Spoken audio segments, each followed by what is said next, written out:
I teach linguistics here at Gallaudet University, specialize in language acquisition of children, first language acquisition. So how children go between the ages of 1 to 5, they seem to pretty much get down all the grammar of the language that they're exposed to, and that there's mistakes that they make along the way, but surprisingly few. My specialty is children who are exposed to and learning American Sign Language as a first language, although this year I've started working with children who are bilingual, who are exposed to both American Sign Language and English, just to see whether their development looks different from that of monolingual English or monolingual ASL learners.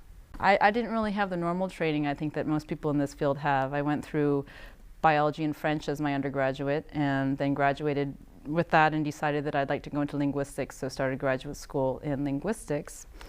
I happened to work for a woman whose research project was the acquisition of ASL, so that's how I sort of fell into it and got my training along the way. So I guess normally it would be nicer to have an undergraduate in linguistics, but that wasn't always available. So. Did you find the transition? How did you find the transition? Oh, very awkward.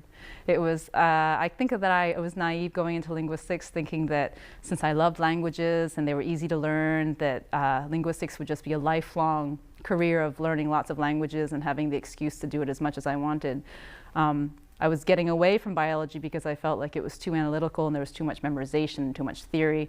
It turned out that there was actually a lot more of that in linguistics than in biology. So I fell right back into a theoretical field, but it still has to do with languages. It still retains some of that pleasure of learning languages and being exposed to languages and having the excuse of doing it as your job. So it wasn't as bad as it could have been.